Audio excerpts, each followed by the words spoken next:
Of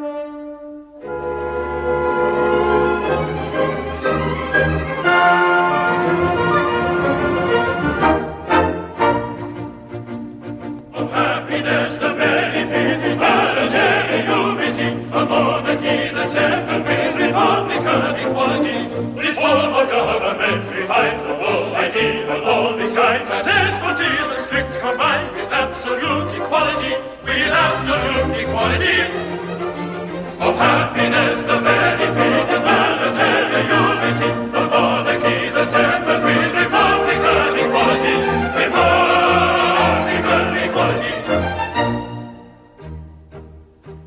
to kings of undue pride bereft, who act in perfect unity, whom you can order right and left with absolute impunity, who post their subjects at their ease by doing all they can to please, and thus to earn their bread and cheese is every opportunity, and thus to earn their bread and cheese is every opportunity. Oh, we act in perfect unity. Oh, we act in perfect unity.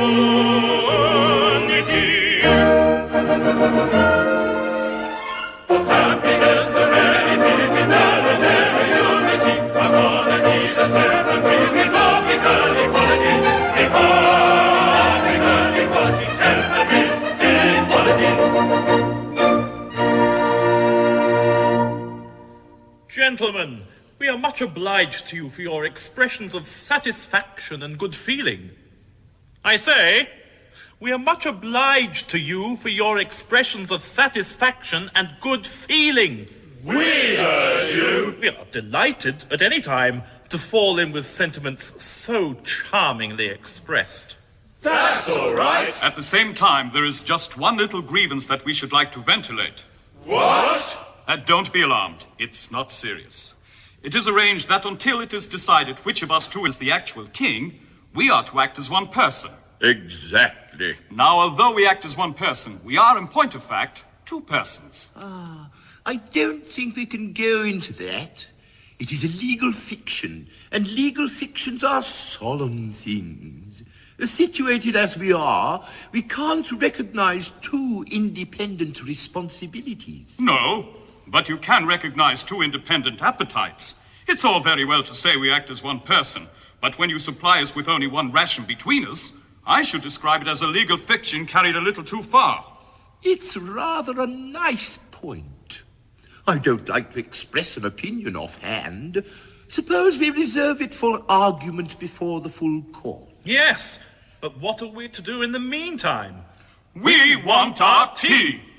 I think we may make an interim order for double rations on their Majesties entering into the usual undertaking to indemnify in the event of an adverse decision.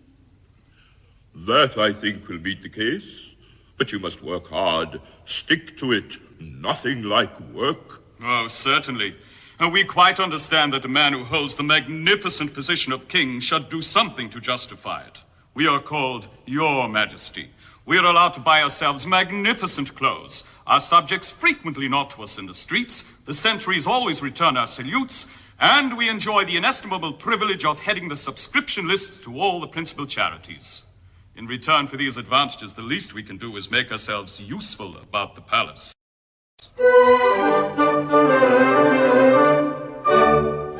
Rising early in the morning, we proceed to light the fire. Then a majesty adorning in its work-a-day attire, we embark without delay on the duties of the day. First we polish off some batches of political dispatches and foreign politicians circumvent. Then if business isn't heavy, we may hold a royal levy or ratify some acts of parliament. Then we probably review the household troops with the usual shallow-humps and shallow-hoops, or receive its ceremonial estate, an interesting Eastern potentate. After that we generally go and dress our private valley. It's a rather nervous duty, he's a touchy little man. Write some letters literary for our private secretary. He is shaky in his spelling, so we help him if we can. Then in view of cravings we go down and order dinner. Then we polish the regalia and the coronation plate. Spend an hour in titivating all our gentlemen in waiting, or we run a little errands for the ministers of state. Oh, philosophers may sing of the troubles of a king, yet of duties are delightful and the privilege is great. But the privilege and pleasure that we treasure beyond measure is to run a little errands for the ministers of state. Oh, philosophers may sing of the troubles of a king, yet the duties are delightful and the privilege is great. But the privilege and pleasure that we treasure beyond measure is to run a little errands for the ministers of state. After luncheon, making merry on a bun and glass of sherry, if we've nothing in particular to do, we may make a proclamation or receive a deputation, then we possibly create a peer or two. Then we help a fellow creature on his par, with the gulper or the thistle or the bar. Or we dress and toddle off in semi-state to a festival, a function, or a fete. Then we go and stand a sentry at the palace private entry, marching hither, marching thither, up and down and to and fro, while a warrior on duty goes in search of bit of beauty, and it generally happens that he hasn't far to go. He relieves us if he's able, just in time to lay the table. Then we dine and serve the coffee, and at 12:12:01, with the pleasure that's emphatic, we retire to our attic with the gratifying feeling that a duty has been done. Oh, philosophers may sing of the troubles of a king, but of pleasures there are many, and of troubles there are none. And the culminating pleasure that we treasure beyond measure is the gratifying feeling that a duty has been done. Oh, philosophers may sing of the troubles of a king, but of pleasures there are many, and of troubles there are none. And the culminating pleasure that we treasure beyond measure is the gratifying feeling that a duty has been done.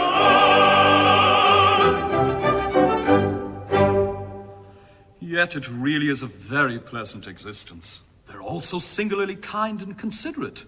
You don't find them wanting to do this or wanting to do that or saying, "It's my turn now." No, they let us have all the fun to ourselves and never seem to grudge it. It makes one feel quite selfish. It almost seems like taking advantage of their good nature. How nice they were about the double rations. Most considerate. There's only one thing wanting to make us thoroughly comfortable. And that is? The dear little wives we left behind us 3 months ago. Yes, it is dull without female society. We can do without everything else, but we can't do without that. And if we have that imperfection, we have everything. There is only one recipe for perfect happiness.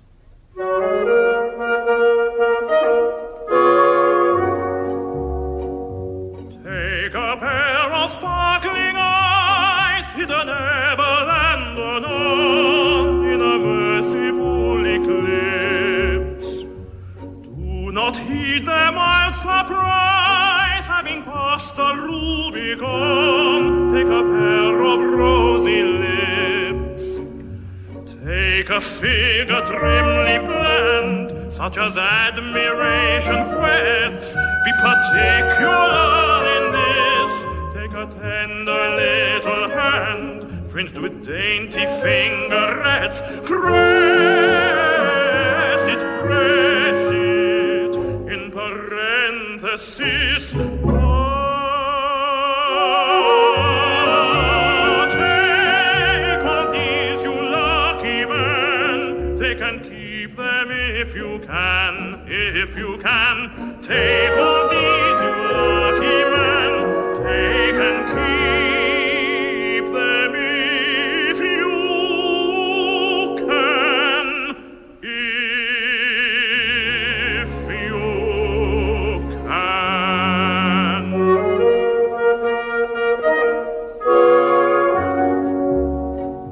Take a pretty little cot, quite a miniature affair, hung about with trellised vine.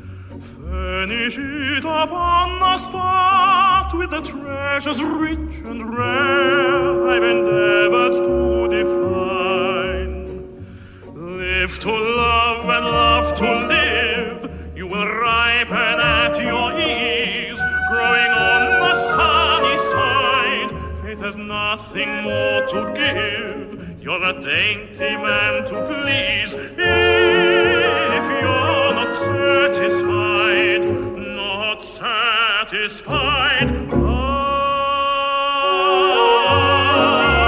take my counsel, happy man, act upon it if you can, if you can. Take my counsel, happy man, act upon it if you can, if you can.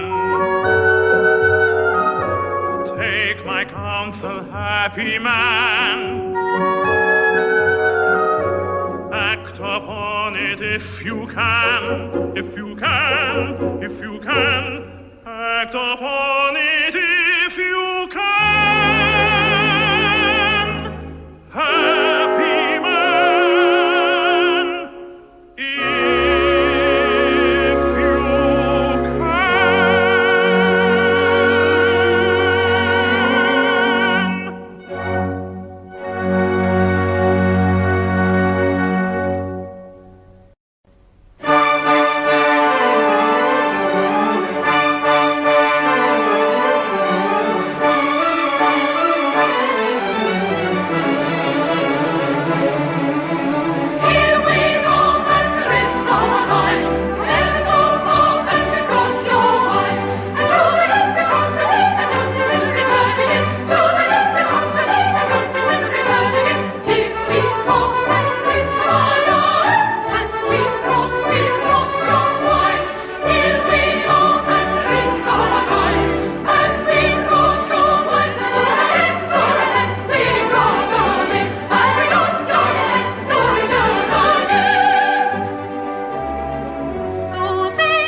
As at home we've been remaining, we've not seen you both for ages. Tell me, are you fond of raining? How's the food and what's the wages? Does your new employment please you? How does royalizing strike you? Is it difficult or easy? Do you think your subjects like you? I am anxious to elicit. Is it plain and easy steering? Take it all together, is it better fun than gondoliering? We shall both go on requesting till you tell us, never doubt it. Everything is interesting. Tell us all about it. We will both go on requesting till you tell us, never doubt it. Everything is interesting. Tell us all about it. Is the populace exactly that they keep you at a distance? All unaided are you acting, or do they provide assistance? When you're busy, have you got to get up early in the morning? If you do what you ought not to, do they get the usual warning? With a horse do they equip you? Lots of trumpeting and drumming. Do the royal tradesmen tip you? Ain't the livery becoming? Does your human being inner feed on everything the nicest? Do they give you wine for dinner, peaches, sugar, plums and ices? We shall both go on requesting till you tell us, never doubt it. Everything is interesting. Tell us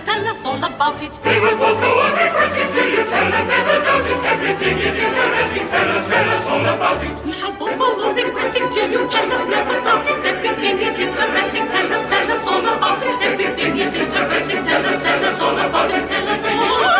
Yes, all. Yes, tell us all about it.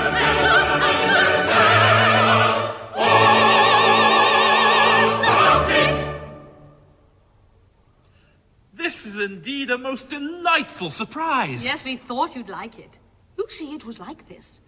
After you left, we felt very dull and mopey, and the days crawled by and you never wrote.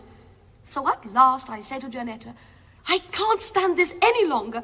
Those two poor monarchs haven't got anyone to mend their stockings or sew on their buttons or patch their clothes. At least, I hope they haven't. Let us all pack up a change and go and see how they're getting on.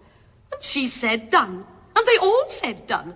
And we asked old Jacopo to lend us his boat, and he said done. And we've crossed the sea, and thank goodness that's done. And here we are, and I've done. And now, which of you is king? And which of us is queen? That we shan't know until Nurse turns up. But never mind that.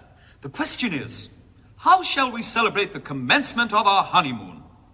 Gentlemen, will you allow us to offer you a magnificent banquet? We will. Thanks very much. And ladies, what do you say to a dance? A banquet and a dance? Oh, it's too much happiness.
Good evening.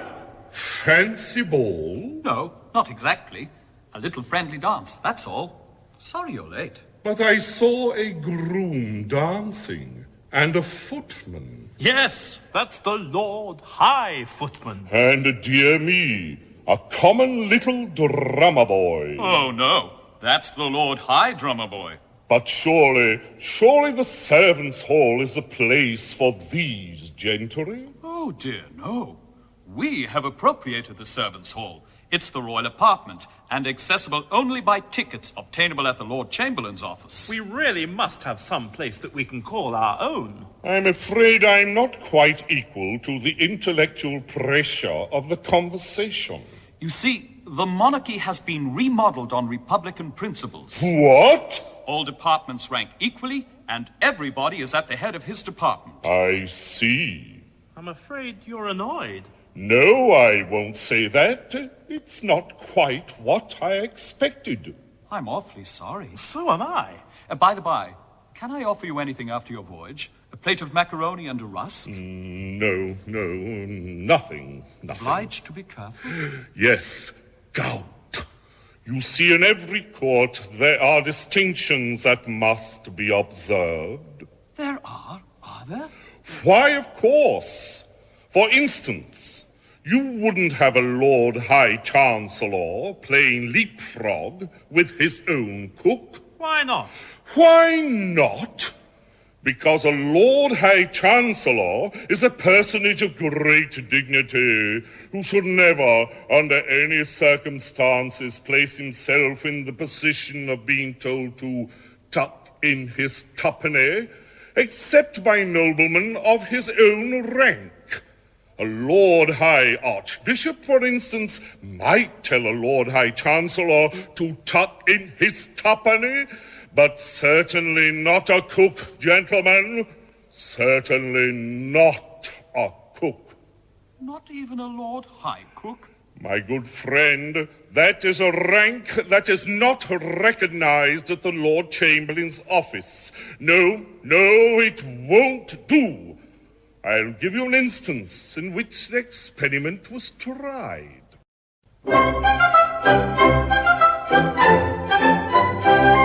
There lived a king, as I've been told, in the wonder working days of old, when hearts were twice as good as gold, and 20 times as mellow. Good temper triumphed in his face, and in his heart he found a place for all the erring human race, and every wretched fellow. When he had Rhenish wine to drink, it made him very sad to think that some a junket or a jink must be content with toddy.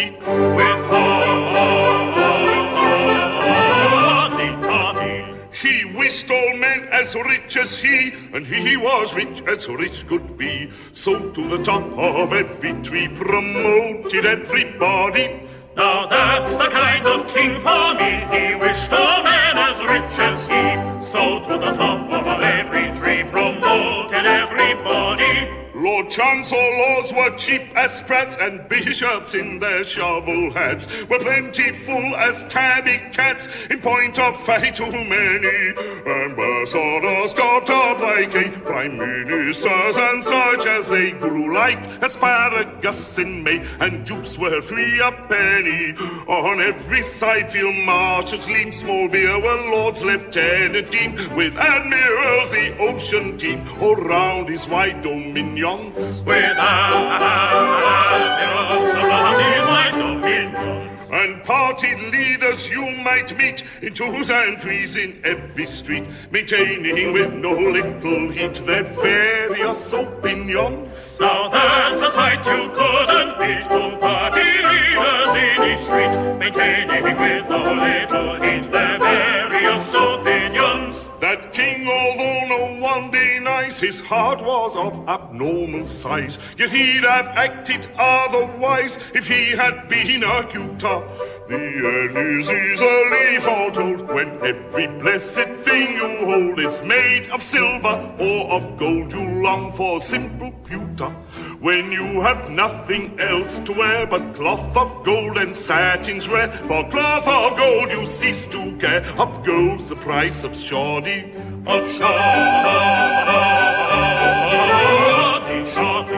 In short, whoever you may be, to this conclusion you'll agree. When everyone is somebody, then no one's anybody. Now that's as plain can be. To this conclusion we agree. When everyone is somebody, then no one's anybody. And now I have some important news to communicate. His Grace the Duke of Plaza Toro, Her Grace the Duchess, and their beautiful daughter Casilda, I say their beautiful daughter Casilda, We heard you. have arrived at Beretaria and may be here at any moment. The Duke and Duchess are nothing to us. But the daughter, the beautiful daughter, oh, you're a lucky dog, one of you. I think you're a very incomprehensible old gentleman. Not a bit. I'll explain. Many years ago, when you, whichever you are, were a baby, you, whichever you are, were married to a little girl who has grown up to be the most beautiful young lady in Spain. That beautiful young lady will be here to claim you, whichever you are, in half an hour. And I congratulate that one, whichever it is, with all my heart. Married? When a baby? But we were married 3 months ago. One of you, only one, the other, whichever it is an unintentional bigamist. Well, upon my word! Hey! Who are these young people? Who are we? Why, they're wives, of course. We've just arrived. Their wives? Oh dear, this is very unfortunate. Oh dear, this complicates matters. Dear, what will Her Majesty say? And do you mean to say that one of these monarchs was already married? And that neither of us will be a queen? That is the idea I intended to convey. Tessa, My dear, dear child. Get away! Perhaps it's you! My poor, poor little woman. Don't! Who knows whose husband you are? Pray, why didn't you tell us all about it before they left Venice? Because if I had, no earthly temptation would have induced these gentlemen to leave two such extremely fascinating and utterly irresistible little ladies. There's something in that. I may mention that you will not be kept long in suspense, as the old lady who nursed the royal child is at present in the torture chamber, waiting for me to interview her. Poor old girl. Hadn't you better go and put her out of her suspense? Oh, no, there's no hurry. She's all right. She has all the illustrated papers. However, I'll go and interrogate her, and in the meantime, may I suggest the absolute propriety of your regarding yourselves as single young ladies? Good evening. Well, here's a pleasant state of things. Delightful. One of us is married to two young ladies, and nobody knows which, and the other is married to one young lady whom nobody can identify. And one of us is married to one of you, and the other is married to nobody. But which of you is married to which of us? And what's to become of the other? It's quite simple. Observe. Two husbands have managed to acquire 3 wives. 3 wives? 2 husbands. That's 2/3 of a husband to each wife. Oh, Mount Vesuvius, here we are in arithmetic. My good sir, one can't marry a vulgar fraction. You've no right to call me a vulgar fraction. We are getting rather mixed. The situation is entangled. Let's try and comb it out.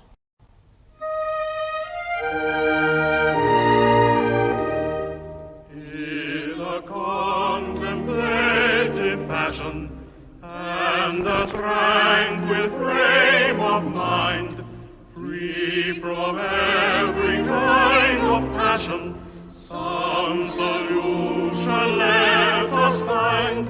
Let us grasp the situation, solve the complicated plot. Quiet, calm deliberation disentangles every knot. I don't doubt to set me wedded, that's of course a slice of luck. He is rolled underhanded, still distinctly he's a duck. I omit to tell if you've been Marco Belli, that is clear. He's particularly stupid, still distinctly he's a dear. To Janetta I was mated, I can prove it in a trice. Though her charms are overrated, still I own she's rather nice. I to Tessa willy-nilly all at once a victim fell. She is what is called a silly, still she answers pretty well. She's a silly, still she answers pretty well. Now when we were pretty babies, someone married us, that's clear. And if I can catch her, I'll pinch her and scratch her and send her away with a flea her ear. That young lady very truly Caesar can't refuse. If I overtake her, I warrant I'll make her to shake in her aristocratical sleeve. She's married to Giuseppe, you and he will have to part. If I have to do it, I'll warrant you it. I'll teach her to marry the man of my heart. If she married Messer Marshal, you're a spinster. No matter if I can get back her, I don't if her mother will know her again. If I have to manage a mother, if I can get her, I will know her again. If I subject the child, she is not to still a silly mother.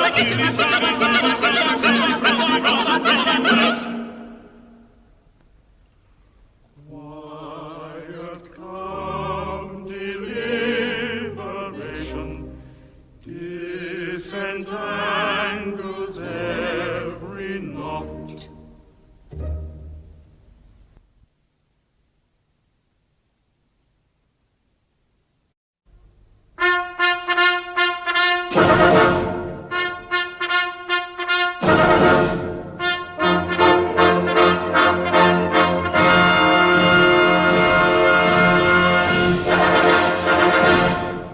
With Jungle Pop and Jungle Pie,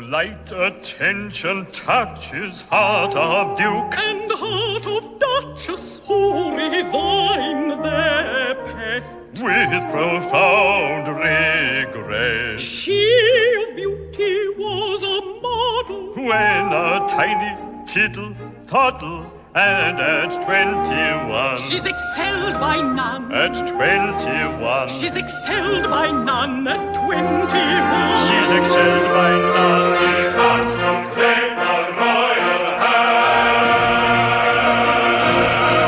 God made the graces of his honour places for the king who rules his stormy land. He raised and passes by.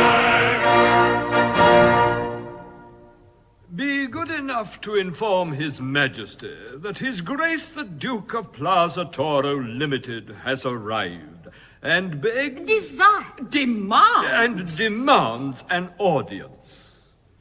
And now, my child, prepare to receive the husband to whom you were united under such interesting and romantic circumstances. But which is it? There are two of them. It is true that at present His Majesty is a double gentleman, but as soon as the circumstances of his marriage are ascertained, he will ipso facto boil down to a single gentleman, thus presenting a unique example of an individual who becomes a single man and a married man by the same operation. I have known instances in which the characteristics of both conditions existed concurrently in the same individual. He couldn't have been a Plaza Toro. Oh, couldn't he, though? Well, whatever happens, I shall, of course, be a dutiful wife. But I can never love my husband. I don't know. It's extraordinary what unprepossessing people one can love if one gives one's mind to it. I loved your father. My love, that remark is a little hard, I think. Rather cruel, perhaps. Somewhat uncalled for, I venture to believe. It was very difficult, my dear. But I said to myself, that man is a duke and I will love him. Several of my relations bet I couldn't. But I did. Desperately.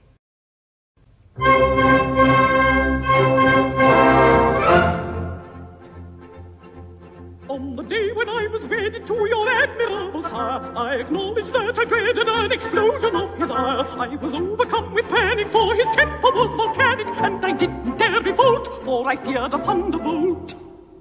I was always very wary, for his fury was ecstatic, his refined vocabulary most unpleasantly emphatic. To the thunder of his tartar I knocked under like a martyr. When intently he was fuming, I was gently unassuming. When reviling me completely, I was smiling very sweetly. I was smiling very sweetly, very sweetly, giving him the very best and getting back the very worst. That is how I tried to tame your great progenitor at first. Giving him the very best and getting back the very worst. That is how I tried to tame your great progenitor at first.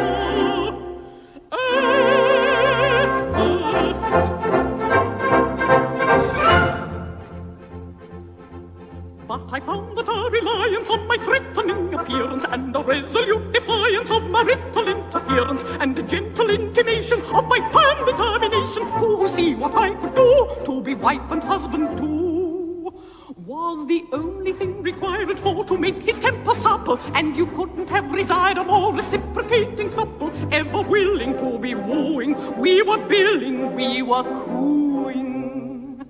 When I merely from him parted, we were nearly broken-hearted. When in sequel reunited, we were equally delighted. We were equally delighted. So with double-shotted guns and colours nailed unto the mast, I tamed your insignificant progenitor at last. So with double-shotted guns and colours nailed unto the mast, I tamed your insignificant progenitor at last.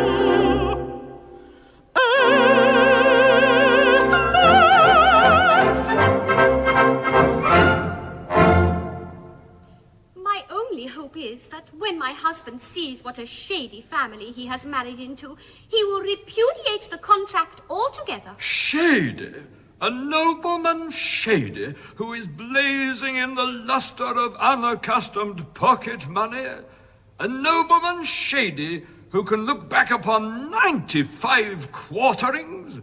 It is not every nobleman who is 95 quarters in arrear.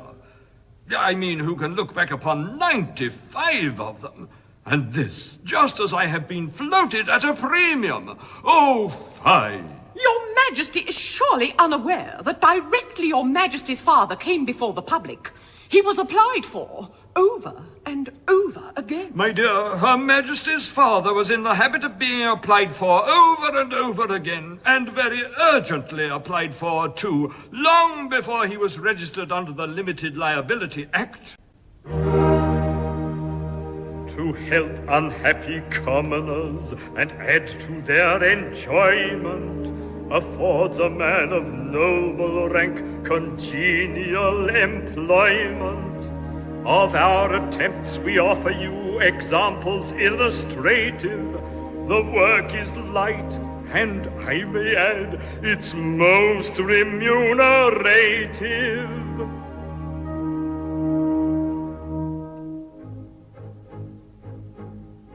Small titles and orders for mayors and recorders I get, and they're highly delighted. They're highly delighted. MPs baroneted, sham colonels gazetted, and second-rate aldermen knighted. Yes, aldermen knighted. Foundation stone laying I find very paying. It adds a large sum to my making. Large sum to his makings. At charity dinners, the best of speech spinners, I get 10% on the takings. 1/10 of the takings. I present any lady whose conduct is shady or smacking of doubtful propriety. Doubtful propriety. When virtue would quash her, I take and whitewash her and launch her in first-rate society. First-rate society. I recommend acres of clumsy dressmakers, their fit and their finishing touches. Their finishing touches. A sum in addition they pay for permission to say that they make for the Duchess. They make for the Duchess. Those pressing prevailers, the ready-made tailors, quote me as their great double barrel. Their great double barrel. I allow them to do so, though Robinson Crusoe would gibbet their wearing apparel. Such wearing apparel. I sit by selection upon the direction of several companies' bubble. All companies bubble. As soon as they're floated, I'm freely banknoted. I'm pretty well paid for my trouble. He's paid for his trouble. At middle-class party, I play at écarté, and I'm by no means a beginner. She's not a beginner. To one of my station, the remuneration, 5 guineas a night and my dinner. And wine with her dinner. I write letters blatant on medicine's patent, and use any other you mustn't. Believe me, you mustn't. And vow my complexion derives its perfection from somebody's soap, which it doesn't. It certainly doesn't. We are ready as witness to anyone's fitness to fill any place or preferment. A place or preferment. We are often in waiting, a junket or feting, and sometimes attend an interment. We like an interment. In short, if you'd kindle the spark of a swindle, your simpletons into your clutches, yes, into your clutches. Or hoodwink a debtor, you cannot do better than trot out a duke or a duchess. A duke or a duchess. Ah, their majesties. Your Majesty. The Duke of Plaza Toro, I believe. The same. Allow me to present... The young lady one of us married. Gentlemen, I am the most obedient servant of one of you. Oh, Louis. I am now about to address myself to the gentleman whom my daughter married. The other may allow his attention to wander if he likes, for what I am about to say does not concern him. Sir, you will find in this young lady a combination of excellences which you would search for in vain in any young lady who had not the good fortune to be my daughter. There is some little doubt as to which of you is the gentleman I am addressing and which is the gentleman who is allowing his attention to wander. But when that doubt is solved, I shall say, still addressing the attentive gentleman, take her, and may she make you happier than her mother has made me. Sir! If possible. And now there is a little matter to which I think I am entitled to take exception. I come here in state with her Grace the Duchess and her Majesty my daughter, and what do I find? Do I find, for instance, a guard of honor to receive me? No. No. The town illuminated? No. No. Refreshment provided? No. No. A royal salute fired? No. No. Triumphal arches erected? No. No. The bells set ringing? No. Yes. One, the visitors, and I rang it myself. It is not enough. It is not enough. Upon my honor, I'm very sorry. But you see, I was brought up in a gondola, and my ideas of politeness are confined to taking off my cap to my passengers when they tip me. That's all very well in its way, but it is not enough. I'll take anything else off in reason. But a royal salute to my daughter, it costs so little. Papa, I don't want a salute. My dear sir, as soon as we know which of us is entitled to take that liberty, she shall have as many salutes as she likes. As for guards of honor and triumphal arches, you don't know our people. They wouldn't stand it. They're very offhand with us. Very offhand indeed. Oh, but you mustn't allow that. You must keep them in proper discipline. You must impress your court with your importance. You want deportment, carriage. We've got a carriage. Manner, dignity. There must be a good deal of this sort of thing.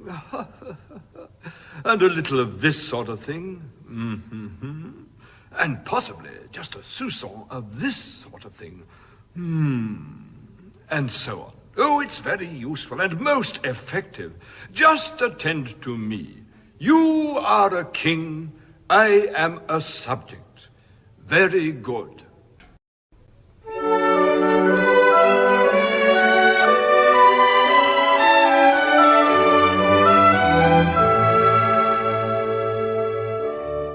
I am a courtier grave and serious, who is about to kiss your hand. Try to combine a pose imperious with a demeanor nobly bland. Let us combine a pose imperious with a demeanor nobly bland. That's if anything too unbending, too aggressively stiff and grand.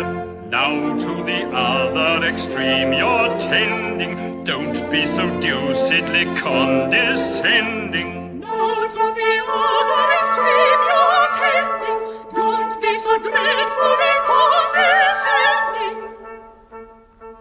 Oh, how to please some noblemen seem, at first, if anything, too unbending. Off we go to the other extreme, too confoundedly condescending.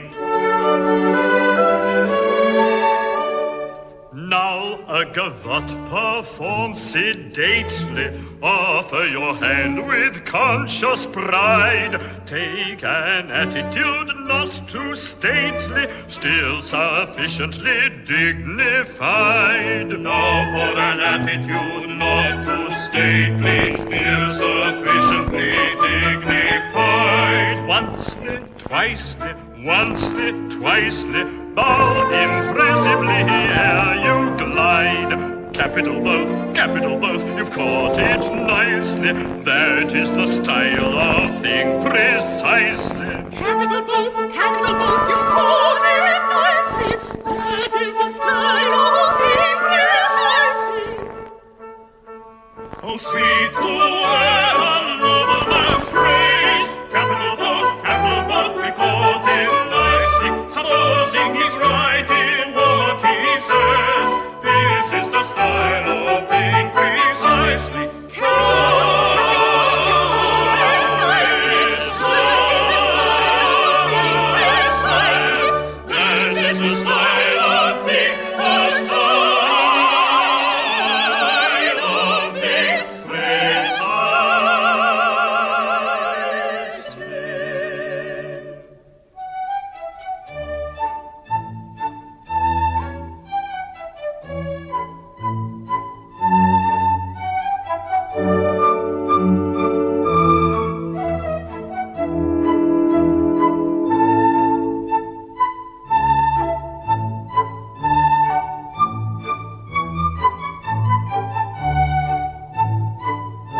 birds have gone away and left the young chickens together.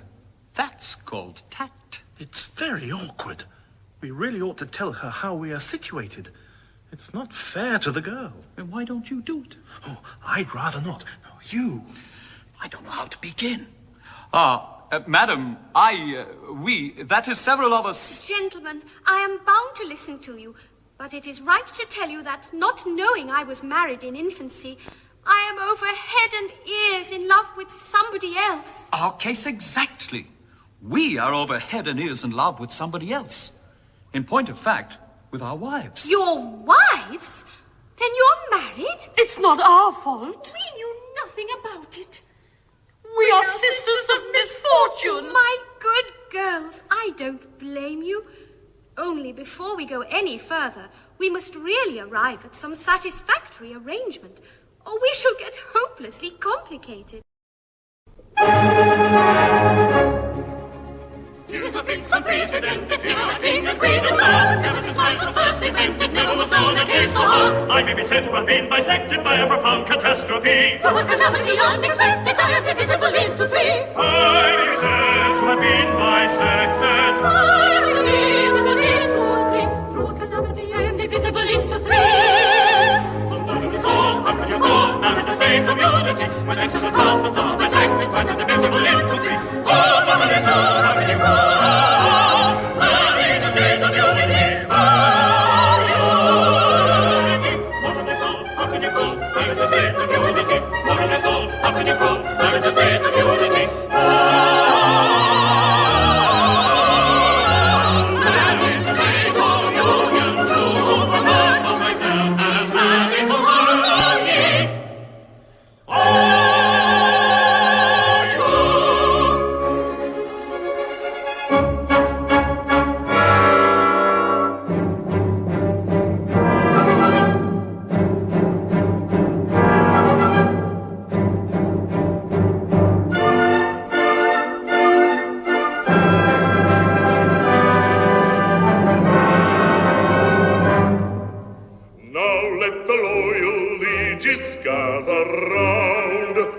Princess foster mother has been found.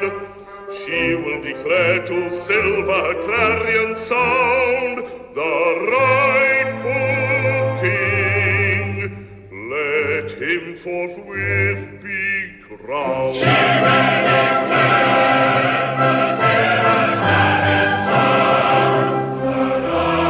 rightful king. Let him forthwith be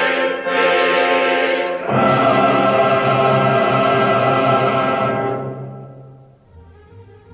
Speak, woman, speak. We're all attention. The news we seek, this moment mention. To us they bring. His foster mother. Is he the king? Or this my brother? Speak, woman, speak! Speak, woman, speak! The royal prince was by the king entrusted to my fond care. Ere I grew old and crusted, when traitors came to steal his son reputed, my own small boy I deftly substituted. The villains fell into the trap completely. I hid the prince away, still sleeping sweetly. I called him son with pardonable slyness. His name, Louis. Behold his royal highness. Louis! Priscilla!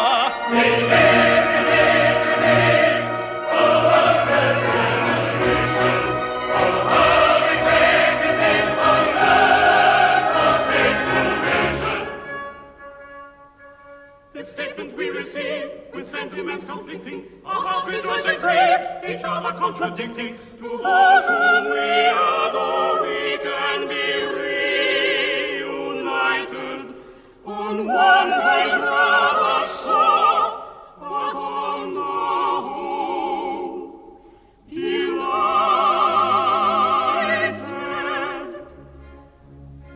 When others claimed in thy dainty hand I waited, waited, waited. As prudence, so I understand, dictated, tated, tated. By virtue of our vow recorded, coded, coded. Your pure and patient love is now rewarded, warded, warded.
And that's the end of the Gondoliers. This was the cast. The Duke of Plaza Toro, Eric Schilling. Luis Vernon Midgley. Don Alhambra del Bolero, Forbes Robinson. Antonio Annibale, Leslie Fyson. Marco Palmieri, Neil Jenkins. Giuseppe Palmieri, Niall Murray. The Duchess of Plaza Toro, Anne Collins. Casilda, Marilyn Hill-Smith. Janetta, Sandra Dugdale. Tessa, Della Jones. Fiammetta, Glenys Groves. And Inez Merrill Drower. With the BBC Singers, conductor John Poole, and the BBC Concert Orchestra, conducted by Sir Charles Mackerras.